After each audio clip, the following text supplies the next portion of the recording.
Switch on करते जाइए, bulb जलते जाएंगे।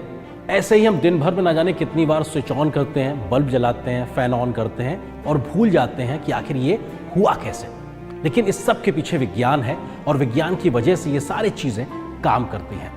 हम अक्सर एक आम इंसान के नज़रिए से ये नहीं सोच पाते कि आखिर इसके पीछे क्या बारीकी छिपी हुई है, कौन से विज्ञान के इस नियम के आधार पर ये तमाम चीज़ें हर दिन हमारी ज़िंदगी को आसान बना रही हैं।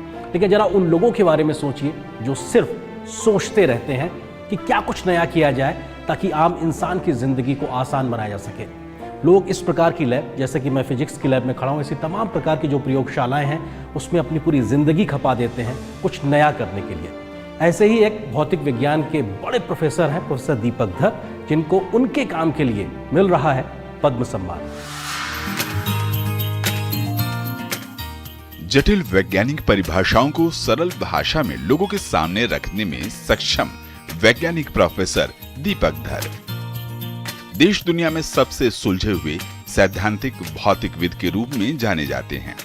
प्रोफेसर एमिरेट्स बोल्ट्जमैन मेडल जीतने वाले पहले भारतीय प्रोफेसर धर कठिन से कठिन समस्याओं की बहुत ही सरल तरीके से व्याख्या करने के लिए दुनिया भर में जाने जाते हैं। स्टैनफोर्ड यूनिवर्सिटी द्वारा प्रभाव साइटेशन के लिए शीर्ष 2% वैज्ञानिकों में सूचीबद्ध प्रोफेसर धर ऐसे वैज्ञानिक हैं जिन्होंने सैद्धांतिक समझ में सुधार के उद्देश्य से कार्य किया। कैंसर के उपचार के लिए दवा वितरण के नैदानिक अभ्यास में विभिन्न विद्युत क्षेत्र के लिए सूत्र विकसित कर योगदान दिया।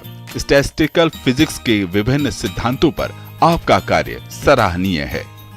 स्टैटिस्टिकल फिजिक्स का जनरल उद्देश्य होता है कि जो बड़े कोई सिस्टम है जिसमें बहुत सारे इंटरैक्टिंग पार्टिकल्स हैं तो उसका क्या बिहेवियर होगा, जबकि एक एक पार्टिकल का बिहेवियर हमको जानने की कोई विशेष ज़रूरत नहीं है। जो स्टैंडर्ड एग्जांपल है कि एक बॉक्स में बहुत सारे गैस के मॉलिक्यूल होते हैं और हम जानना चाहते हैं कि गैस का दबाव कितना होगा, जबकि हमको मॉलिक्यूल कहाँ पर जा रहे हैं, उनकी क्या दिशा गति है, इसकी ज़रूरत नहीं होती।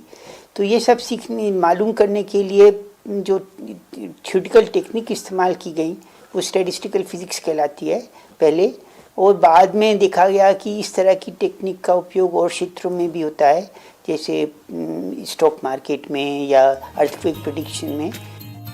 प्रोफेसर धर ने अमेरिका से पीएचडी की, लेकिन स्वदेश लौट आए और Tata institute of fundamental research से जुड़ गए।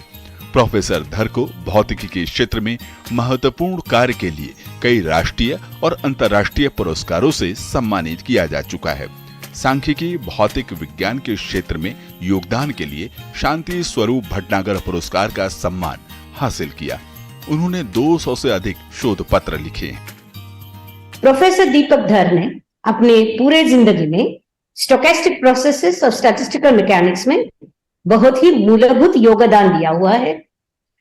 आपने काम किए हुए एक विषय के बारे में जिसको सेल्फ ऑर्गेनाइज क्रिटिकलिटी बताते हैं, तो वह ऐसी चीज है कि पिछले 25-30 सालों से उसके ऊपर काम हो रहा है और एक ऐसा विषय है जिससे अर्थक्वेक प्रेडिक्शन, इकोसिस्टम इवोल्यूशन और इकोनॉमिक मार्केट्स का इवोल्यूशन, ये सब के लिए ये डेवलपमेंट जो साइंटिफिक डेवलपमेंट का फायदा होता है।